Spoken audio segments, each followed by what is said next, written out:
Hello and welcome to today's webinar, which is on electronic logging devices, or ELDs. And we're looking at how IoT connectivity enables conversion and compliance. My name is Jeremy Cowan. I'm editorial director and co-founder of IoT Now, and it's my pleasure to be your moderator today. So thank you for joining us. One challenge facing the transport sector is how to change from a paper trail to an ELD system. And to answer that, we'll be calling on C-level expertise from Aeris and their partners at M2M DataSmart. And we will also gain further business insight from Analysys Mason. So, the first thing to do is to welcome our speakers. In order of appearance, they are Syed Z. Hossain, Aeris' founder and chief technical officer, who is already familiar to many of you from previous webinars with us. So welcome back, Z. Thank you very much, Jeremy. And joining us from M2M DataSmart is no less than the company's chairman, Jeff Stone. It's really good to have you here, Jeff. Thank you very much, Jeremy. And finally, I'm delighted to introduce you all to a new contributor to our webinars, Ahmed Ali, who is Senior Research Analyst at Analysys Mason. We're glad you could be here, Ahmed. Thanks, Jeremy. Glad to be here. Now, don't forget, everyone, this webinar is being recorded, and from tomorrow you can access the audio and the slides via our website, and that is at iot-now.com.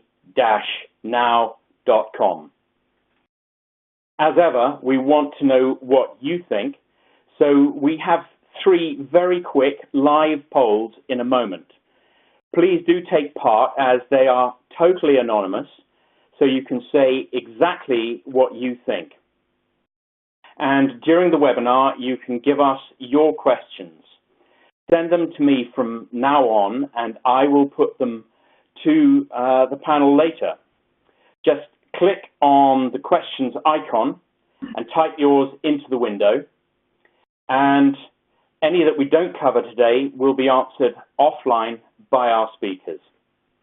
Finally, if you're having any technical issues with audio or slides, you can also use the questions button to get advice from our tech support team. But first, let's go to our audience polls.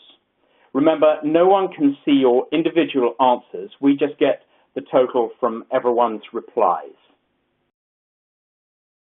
And the first poll is, what features are most important to you in an IoT solution? We don't have an IoT deployment is answer A. The ability to troubleshoot units in the field is the most important. The ability to deprovision or lower operational costs. So what features are most important to you in an IoT solution? We don't have an IoT deployment. The ability to troubleshoot units in the field, the ability to deprovision or lower operational costs. And we are getting figures coming through continually at the moment, but as they arrive, Z, give me your thoughts on the response from our audience. There's 2 dominant answers here. Definitely, and I think the lower operational cost is not really a surprise. Most of the people who deploy IoT applications are trying to do one of 2 things, either increase their revenue or lower cost, or do both, such that the gap between them, which is their profit, goes up. I'm absolutely not surprised by this outcome over here. Troubleshoot units is important, but the ability to lower the cost is clearly very important. Jeff, is there anything you'd add to that? Oh, you're on mute. The only thing that I could add to that is the ability to troubleshoot units in the field. With Aeris connectivity, and our 1-800 number, we're able to troubleshoot immediately through connectivity. Yeah, yeah. So let's have a look at the next poll, and that is, what is your company's current use for IoT? So what is your company's current use for the Internet of Things? And the answer options are, we don't have an IoT deployment. We want to use it to manage repair and maintenance, or to deliver electronic driver logs. It could be a combination of B and C, or some other use case. And the answers are still coming in. What is your company's current use for the Internet of Things? We don't have an IoT deployment. We use it to manage repair and maintenance. We use it to deliver electronic driver logs. We use it for a combination of B and C, or some other use case. Jeff, let me come to you first this time. What are your thoughts on this emerging picture where there seems to be a dominance of B and C? Well, it really comes down to the ELD and the hours of service. One of the things that I had said, and I've said before, I consider that the main pillar, the Christmas tree, that all of the other devices and all of the other uses are added to. So that is delivering the electronic driver logs. But we have 2 or 3 options that we offer that to manage and repair and maintenance that reports in real time, as long as we have the connectivity, reports in real time to fleet managers, which becomes very important. A driver gets a check engine light. A driver gets some type of maintenance problem on their walk around DVIR. This is directly sent back to the fleet managers, which has to do with repair and maintenance. It's real time. That's what's good. Yeah, and briefly, if you would, Z, anything to add on this second poll? I'm glad Jeff has essentially identified the key items there. I like the fact that we do have some people who don't have an IoT deployment. Hopefully, we will give them the information necessary to go forward with the decisions and the deployments that they might want. Well, that's a very fair comment. And the third poll, ladies and gentlemen, is this. What is your current ELD status? So we don't have an ELD solution, or we are in the process of implementing a solution. We have an offline solution in place, but it's not connected. Or we already have a fully connected solution. So what is your current ELD status? We don't have a solution. We're in the process of implementing one. We have an offline solution in place, but it's not connected. Or we already have a fully connected solution. Jeff, your reaction to that, please. My reaction to it is that we can put together and have put together a out-of-the-box solution for the ELD that we offer our clients. The second thing is we do install the SIM cards in our tablets and our electronic logging monitor so that they are connected and can be connected when they choose. Again, the tablets and the FMCSA does not require connectivity, but we're finding that after the fact, most of these clients or trucking companies do come back and say they need a connectivity solution for various reasons. Yeah. Anything that you would add to that, Z? Not really. I think that was pretty much a good summary of the comments. Well, in which case, I don't want to stand in the way of any of our expert speakers. So allow me now to thank you for your comments on that. We'll come back to questions from the audience later.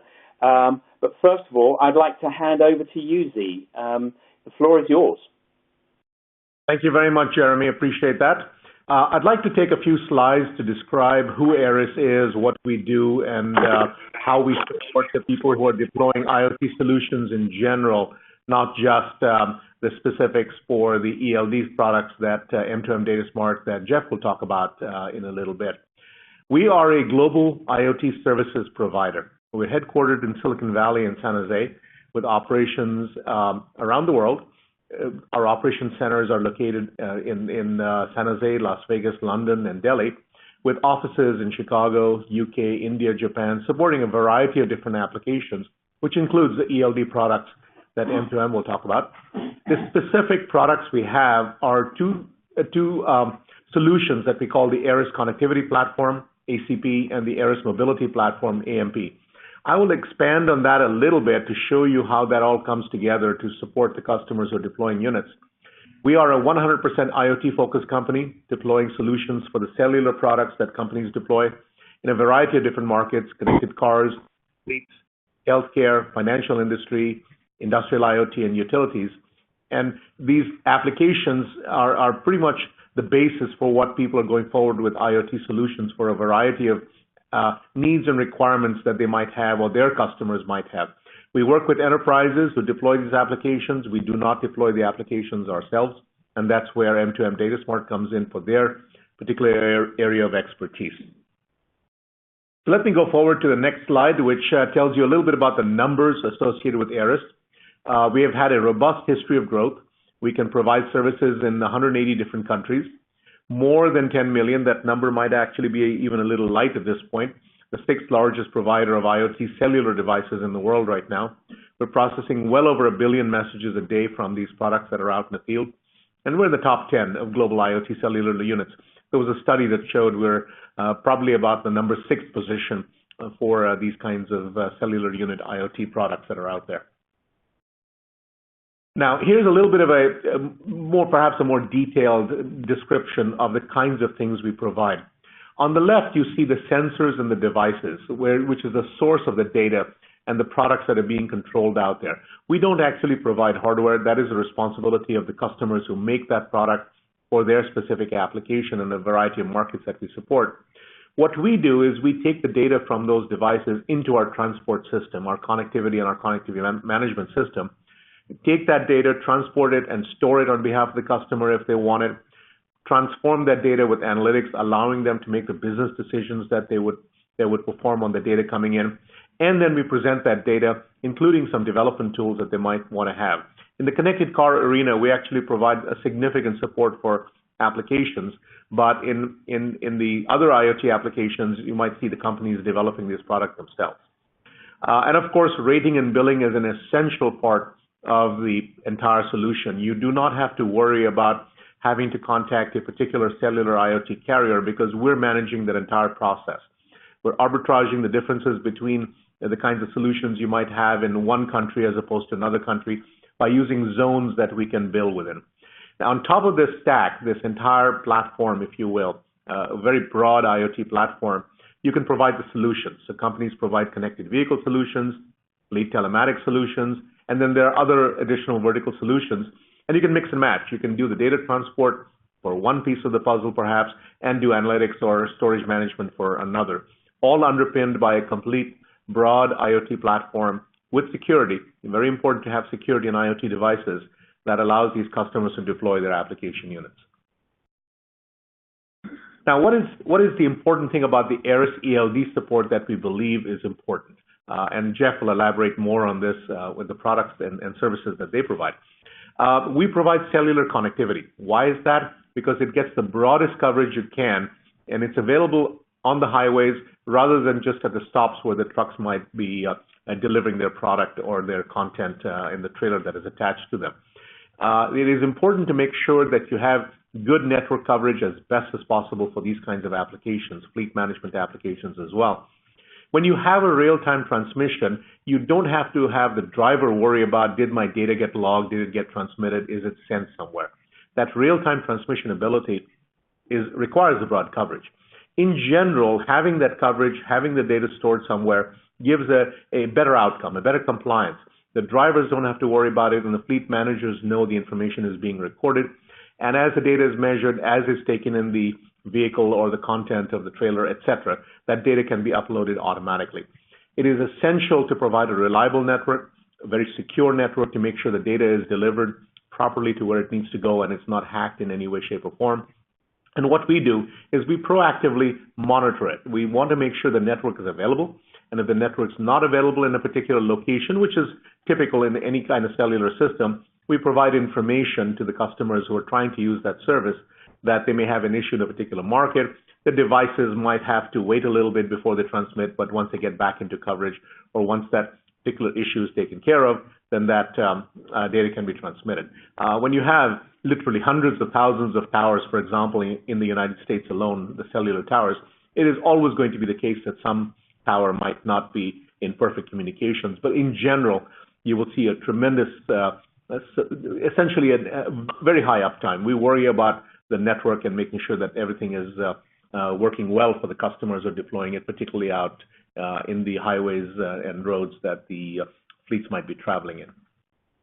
I want to emphasize that real-time vehicle data is not just required for ELD, it is required for other kinds of capabilities. When you have fleet management applications, the ability to get those functions to work is essential. And cellular is one of the capabilities, one of the transport capabilities that allows that to happen. Yes, there are places where cellular doesn't work, but then a hybrid solution with a satellite service might also be necessary in certain remote applications. But in general, what we find is that the majority, the vast majority, almost 99+% of the trucks that we support, in the fleets that we support, cellular is quite sufficient. And that fleet management capability provides additional functionality over and above ELD. Of course, when you have real-time vehicle data and you're monitoring the operational vehicle behavior, you're going to have other sources of potential cost reductions. For example, if your trucks and vehicles can benefit from usage-based insurance capability, UBI, we can enable that. And so you're paying less for insurance. If you're monitoring driver behavior, if you're monitoring the engine conditions, you're monitoring the truck, your fuel consumption might go down and other cost controls can be enabled. In general, having real-time data can also enhance safety. You have a scenario where if you have a crash and you want to notify somebody about that crash, you can notify that automatically, provide reliable delivery of information associated with the crash, and you could reduce the risk for the driver and ideally reduce the premiums that you might have to pay for the driver, the truck, or the vehicle that you're concerned about. So that, in a nutshell, is the details of how we support companies. And I kept it at a fairly high level because Jeff, who I'm going to turn the microphone over to, if you will, in a second, is going to really touch on exactly what kind of solutions are available in the ELD market. So thank you very much, Jeremy. And Jeff, away you go.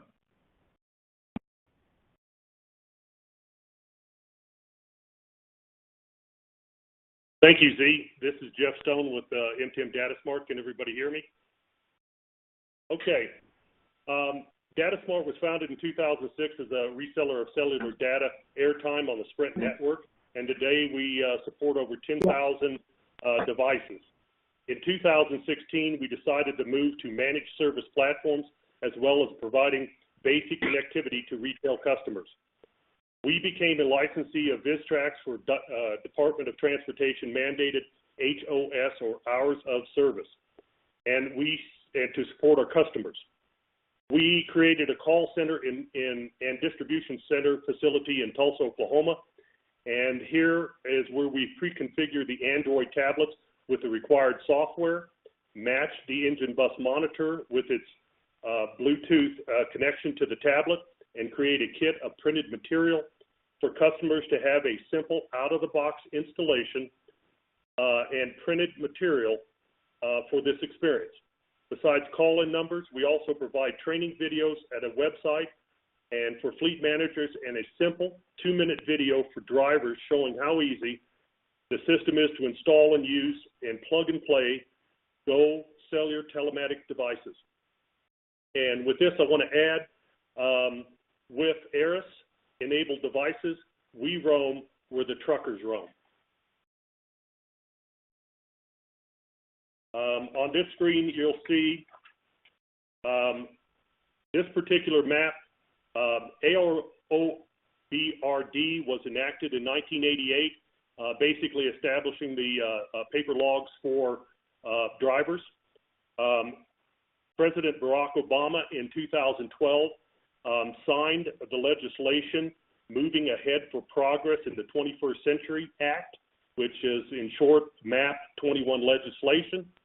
3 years later, through all type of lobbying efforts and court, it was finally passed by Congress in 2015, and Congress gave them a 2-year phase-in for the ELD, being 2017.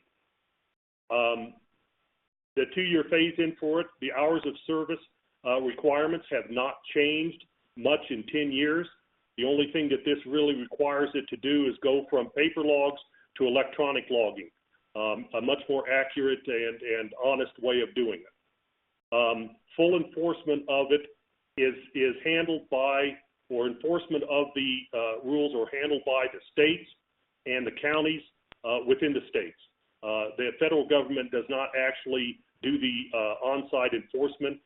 It's done by roadside inspections by the states and the counties. So full enforcement required the states and their compliance officers to come up to speed to get their computer systems operational and some of the FMCSA software loaded on.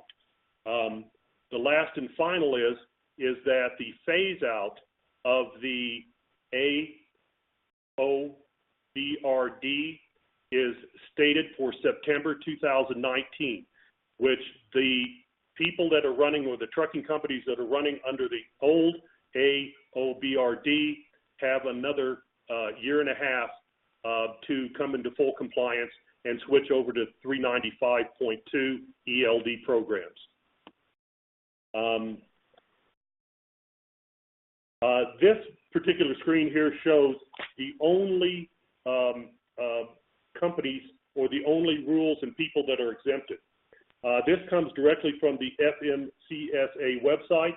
Many towing companies and other operators of light-duty vehicles that are over 10,000 gross vehicle weight have been misinformed by well-meaning compliance officers that their drivers are exempt because they use local driver exemptions for 100 air miles from the home terminal. In fact, the driver is exempt from keeping logs that differentiate only on-duty driving from on-duty not driving. This makes sense that the logs would be very difficult to detail at this level with a piece of pencil and paper.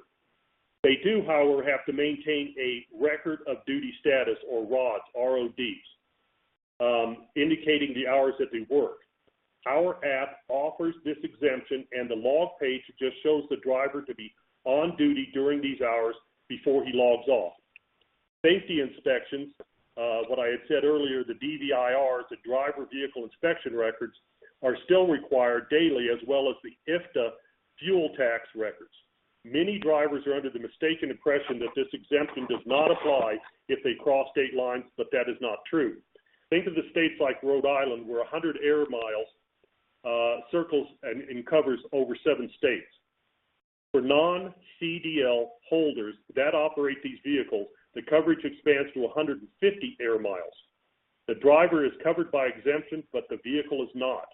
Another common misconception is that you don't need ELD if you logs for 8 days per month or less. But a local driver needs RODs every day, every working day per month. Some operators assume he or she needs logs only on the days they cross state lines. The intent of the 8-day exemption is to allow a manager who does not normally drive to use paper logs for a short period of time while his driver is on sick leave.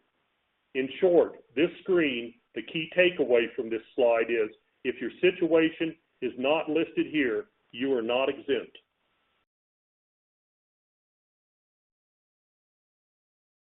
This is basically the heart of the solution of our architecture. If you look down in the left-hand corner of it, you will see the heart of our system. The engine bus monitor is the small device to the right-hand side, not much bigger than my business card. It's simple to install. It has an OBD port, it plugs into the OBD port, or it plugs into the cable, which plugs into the J port, J19, J17 port. It's simple to install, powered by the diagnostic port, and that is mirrored in our adapter cable design so your mechanic can still work on the vehicle.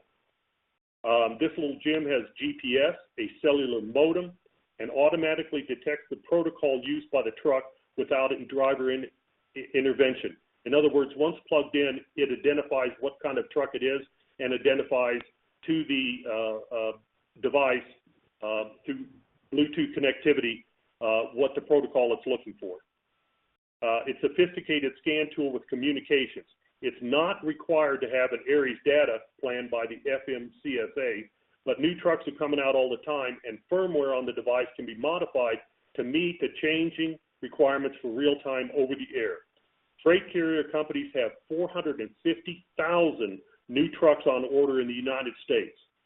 Many of these will be not delivered until at least next April. Truck manufacturers most likely incorporate new features that cannot yet be imagined. But we will be ready because our device can adapt to the changing environment. Aeris gives us a data plan for the tablet as well. It is not required for the FMCSA for hours of service compliant, but our customers sure like it. Drivers can transfer encrypted logs via the FMCSA web services immediately from the roadside and back on their way. Fleet managers can see their driver's logs updated on the server every 3 minutes.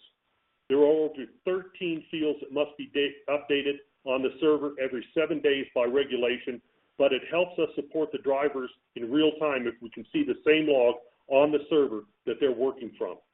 Real-time traffic information, dispatch, and even Spotify are kind of nice too. Okay, on this screen, this is the Christmas tree, what will be talked about a little bit later. To give you an example, the Christmas tree is, in my view, is the ELD mandate, the hours of service log.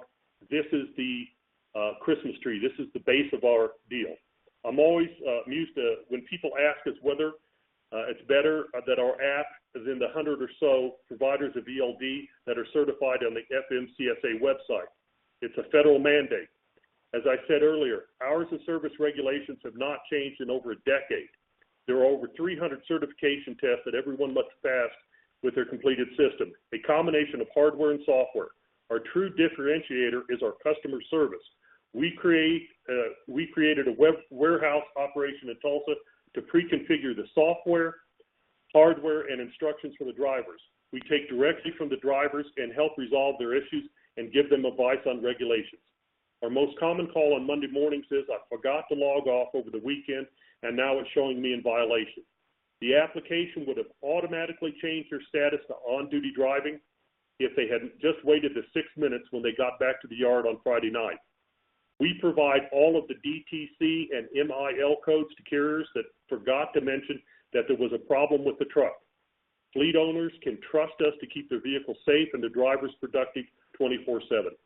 I just talked to a bus driver last week in Los Angeles who told me that he liked the ELD better than the paper's logs. It was easy to use, less confusing than the paper logs. The software did not allow him to make a mistake. Transitions were automatic. In other words, it was just easier for him. We do one nice thing, and that is change the color of the buttons as violation approaches. At 3 hours, you need to take a break and go off duty. The button changes to yellow. 1 hour before the violation, the button changes to red. If there are no surprises, and the driver can plan their day. Another thing the drivers like is that they are stopped by the compliance officer, they can put the tablet into roadside inspection mode and show their logs for the last 8 days to send it to the FMCSA via encrypted web services. We take out the yellow and the red, and if the compliance officer can figure it out, the more power to them, but we don't highlight any problems. True LED will show 50 transitions during a working day compared to 5 that might be captured by paper logs. You can't make this stuff up. We provide stickers on the outside of the cab that says this vehicle uses DataSmartELD. The purpose of those stickers is not advertising. It is our way of hinting to the compliance officer to wave our driver through. Our driver is legal and compliant, and he spends time solving real safety problems. Okay, this is a picture of the Skyonics fleet tracking system, or what we call DataTrack. It can be modified and enhanced at little or no cost to cover driver behavior, real-time tracking, breadcrumbs, geofencing, route programming. This is one of the bulbs on what I call the Christmas tree. In other words, through Aeris connectivity, this particular system can be viewed real-time by the fleet managers with a detailed picture, breadcrumbs of where exactly the vehicle's been, route planning, and as I said, real-time. So you have the ELD. You can layer this additional system on for a modest extra fee. Because we have cellular modems in our engine bus monitors, there is no additional hardware or data subscription required. This gives fleet owners to see up to 50 operating parameters about their truck's engine real time, not just the 5 that are required by ELD.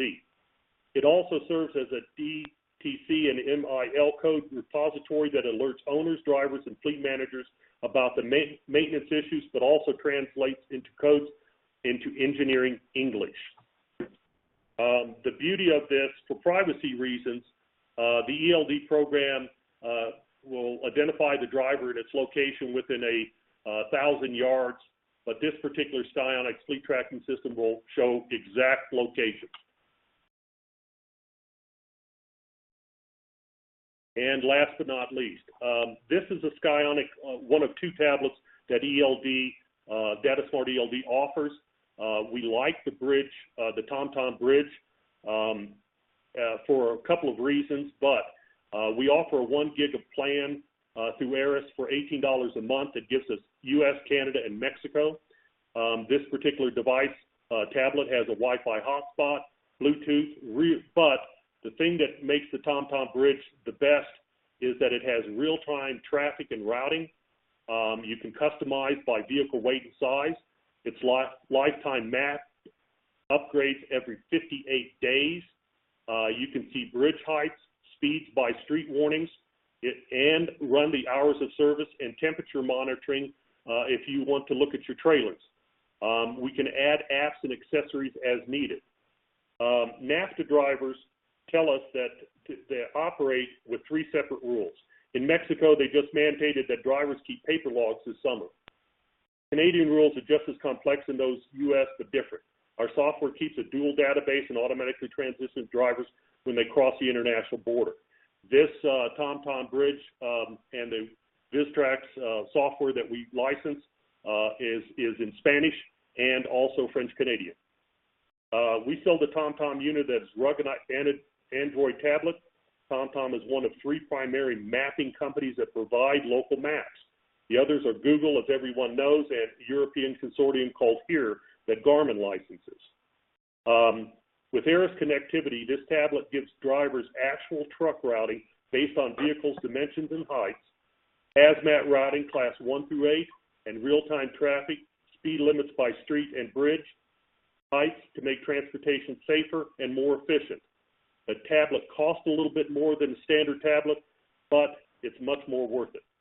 So let me end my thing here and say that Aeris-enabled devices, with Aeris-enabled devices, we roam where the truckers roam. Okay, thank you very much, and I'm going to turn it over to Ahmed. Thank you, Jeff. Hello, everyone. My name is Ahmed Ali, and I'm a senior analyst at Analysys Mason. To those of you who are not familiar with Analysys Mason, we are a consultancy and research firm with a global presence and focusing on telecoms, the telecoms market. We have been influencing the market for more than 30 years with offices around the globe in London, New York, Hong Kong, Singapore, and Dubai. Our research covers the consumer, the enterprise services, and the underlying infrastructure and software in these different services. And we cover different kinds of reports, including strategy reports and forecast and trend reports. In the IoT research program, which is I'm a part of, we look into the different strategies for operators and vendors within the IoT solutions, including connectivity and platforms and software. And we explore the different ways these stakeholders are competing and looking to differentiate their offerings within the value chain. With regards to today's topic, we have written a paper on behalf of Aeris to discuss the key topics and the benefits of meeting the ELD mandate. So in this paper, we highlight the key points of the ELD mandate, such as the deadlines, the important deadlines, and the stakeholders affected by it, and the ways they can comply with it. Also in the paper, like Jeff and Z highlighted, we discussed the benefits of using cellular solutions instead of Wi-Fi. For example, the real-time connectivity supported by cellular network will allow for automated updating or automated uploading of the data, which relieve the drivers and the fleet managers from the burden of having to update manually, and it guarantees that they are compliant with the mandate all the time. Also, we in the paper we are discussing different additional applications that can be enabled once you have an ELD solution based on cellular connectivity. For example, all the applications of fleet management, such as being able to use the data to optimize fleet utilization and fuel consumption in real time and while on the road. So all these additional services enabled by cellular-based ELD mandate, ELD solution, that makes the such connectivity option very attractive. And to know more about the applications provided and the benefits, the paper will be available on IoT Now website for you to download and to read through. So please go ahead and read it. And with that, I'll hand it back to Jeremy to conclude. Thank you very much. Ahmed, thank you very much. Yes, as you say, the report will be available on the IoT Now website, and we will be making that available to all delegates. Well, clearly there is a lot that needs to be done to ensure that everyone meets the December 2019 deadline. We have a lot of questions already in from the audience, and please keep them coming. We'll get to as many as we are able. Question from an unnamed attendee. I'll put this to you first, if I may, Z. The questioner wants to know, in broad terms, how do Aeris and the ELD mandate play together? That's a huge question, I know, but over to you. That's an incredibly large. Thank you very much, Jeremy. My apologies for cutting in there. Yes, I think that's an extremely important question. I guess the best way to answer it is that Aeris focuses on making sure that the systems and network and capabilities for data storage and analytics is provided in as high a reliable and high reliability a manner as we can for IoT solutions in general. And then we work with companies like M2M DataSmart to actually develop the solutions, the product, the actual capabilities that the drivers and the fleet managers need to see to have them provide that information, because that's not our expertise. We're providing IoT solutions, and Jeff can describe in more detail the kind of things that they need to do. So from the mandate perspective, we're hoping to provide visibility into the information, and I'm sure that Jeff and his customers are doing the same. We are, from our perspective, then I'd rather get Jeff to give you more information about the mandate itself. What we do is support him in his endeavors. Jeff, over to you. Thank you, Z. The best and easiest way for me to say it with the Aeris connectivity is we have 2 or 3 spots that we are in direct communications when we use the Aeris system. One is the ELD mandate itself. Our engine bus monitor has a SIM card and connectivity involved so that it can be updated in real time. All of the engine parameters can be viewed remotely. Secondarily, the tablet itself can be Aeris enabled. The tablet itself has the DVIR, which does the viewing of any maintenance problems on the vehicle itself. That can be immediately in real time sent to the fleet managers. The IFTA tax information in real time can be sent again to the fleet managers and to the feds. So that the compliance, and it simplifies the compliance because some of the other ways of doing it was to send in fuel receipts at the end of the month. This can be done automatically and in real time. Second and thirdly, and I call it hanging the bulbs off the Christmas tree, we also have a situation where we do trailer temperature tracking. This is done cellularly. We can do it down to the pallet within the trailer itself. We can do the trailer as one group with sub-Bluetooth application to the main device that can report on every one of the pallets within the truck itself. There's also one of the companies that we're dealing with has load watching. It matches loads with trucks or trucks with fleets with loads. This is done in real time. It's kind of like getting your driver in taxi cab, but this is done all in real time.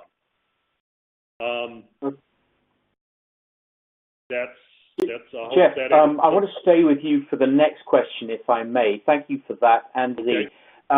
There's a quite specific question, but I have the feeling that this may be a common problem. The question of R wants to know, Jeff, how are you handling unassigned events and data queues? I'm going to have to turn that, give that over. Fleet manager can assign later. Is that an answer? Yeah, I mean, you can certainly come back to this later and deal with this directly with the questioner. That might be helpful. What I don't want to do is get too tied down into sort of details that are specific to one questioner, but somebody here would like to know about the 10,000 pound rule for trucks. There's a lot of businesses, he says, who use bigger pickups such as a Ford F-350, and they don't realize that they need to follow the mandate. Jeff, can you tackle that? As far as the 10,000 pound rule, we have a lot of businesses or smaller businesses that don't realize that it's necessary for them to run under the ELD mandate. It's 10,000 gross vehicle weight, mostly a 250 3/4 ton pickup truck and larger. You get these trucks themselves that are car carriers or delivering masonry products or whatever. Let's see. An unidentified driver accounts for each fleet. Individual drivers can later.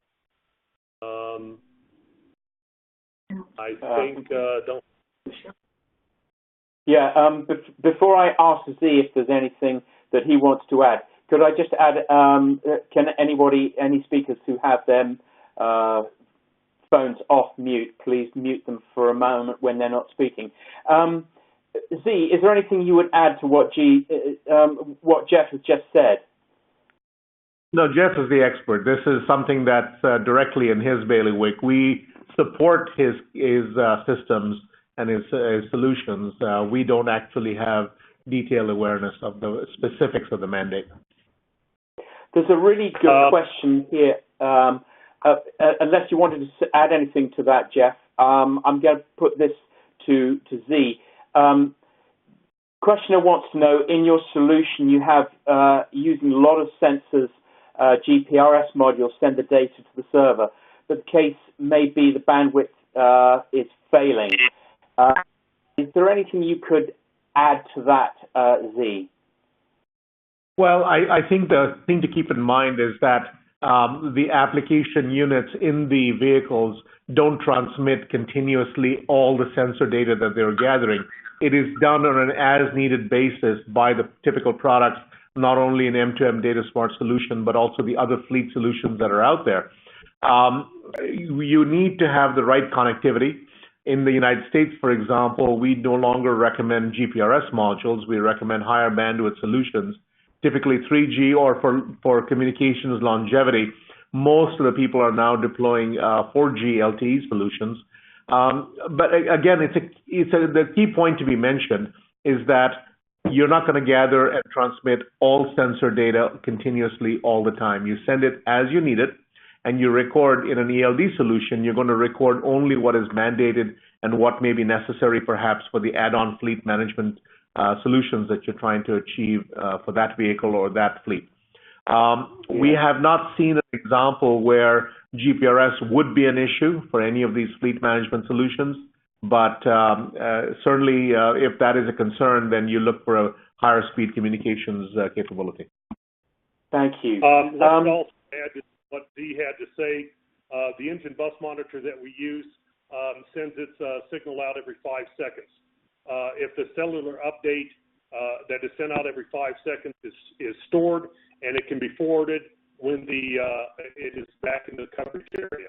In other words, you have the capability to store all this data so that if you do have a bandwidth problem or a fail, you can store it and then pick it up. We just we created some logs that are stored on the tablet.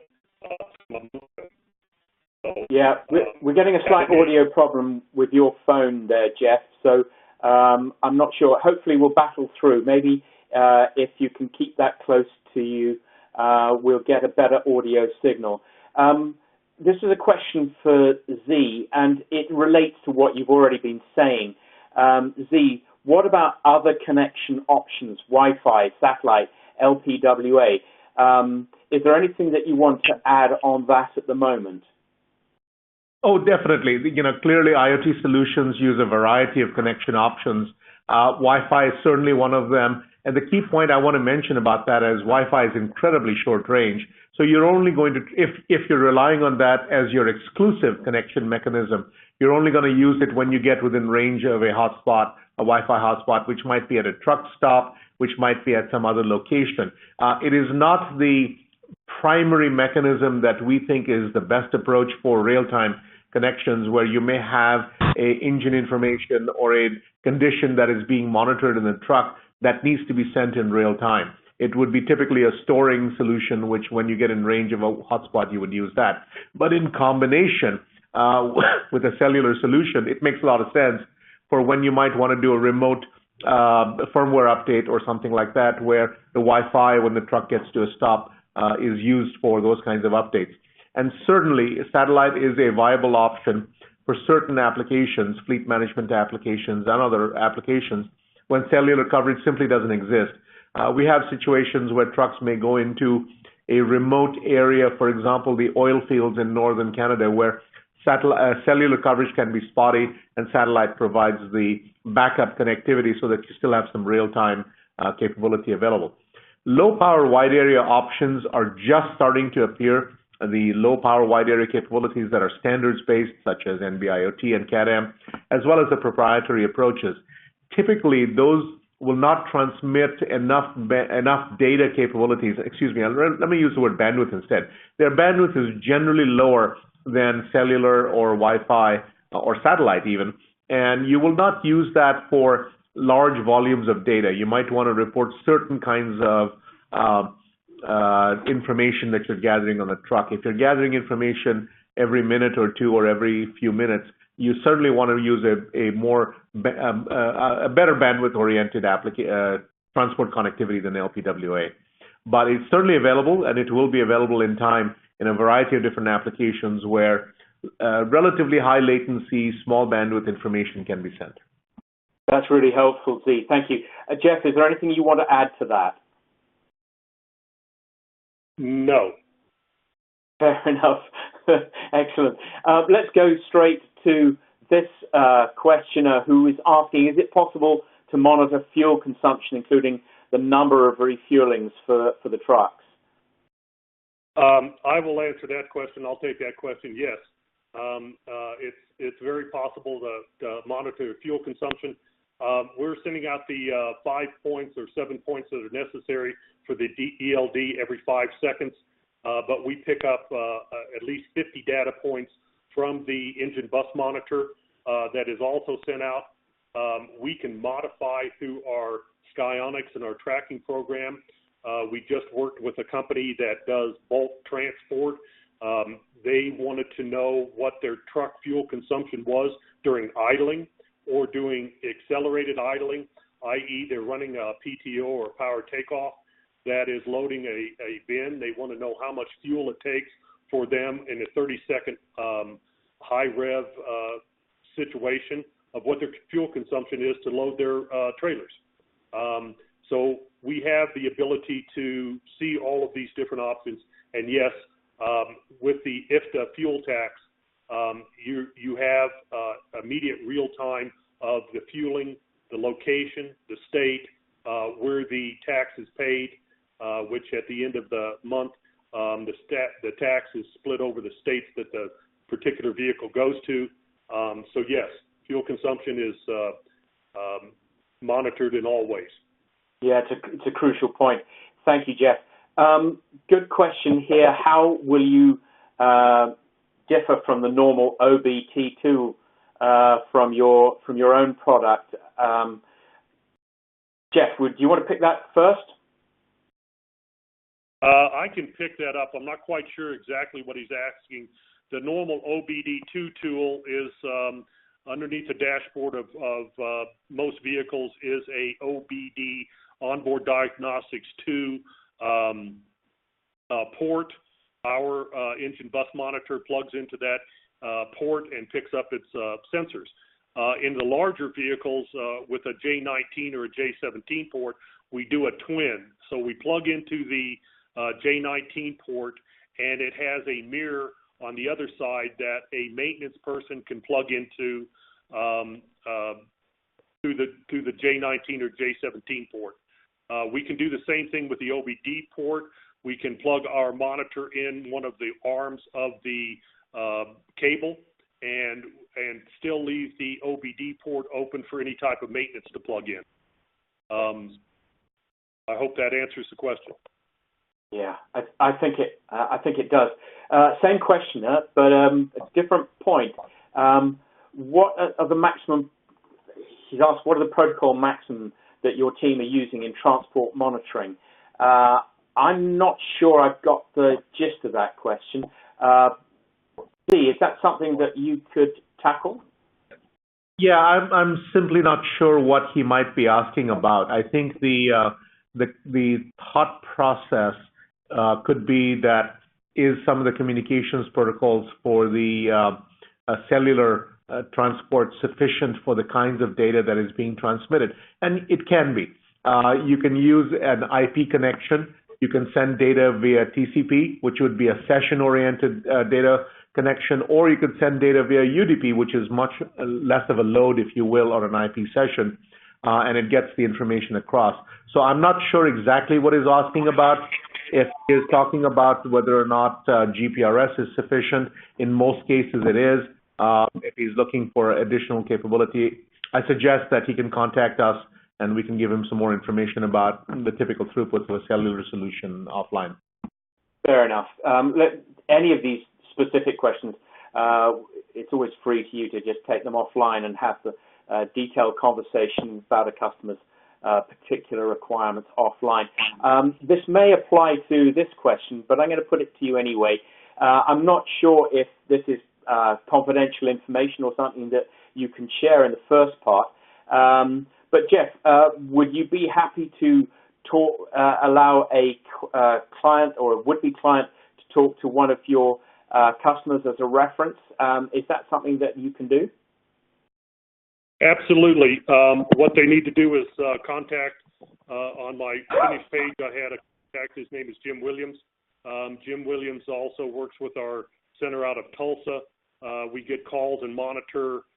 We also have a web screen tracking that we can bring up our customers' screens and help them walk through any problems that they have, i.e. push the buttons when they need to necessarily fix their problems. So yes, they can contact us and we can go forward to letting them talk with a real-time customer.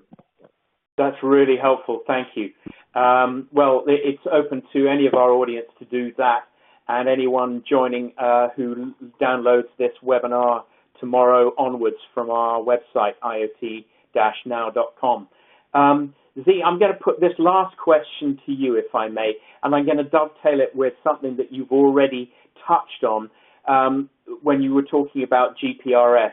The questioner wants to know, what is the future of LTE-M for IoT? And I'm going to throw into the mix the other question that I didn't get to, which is how long is GSM going to be available?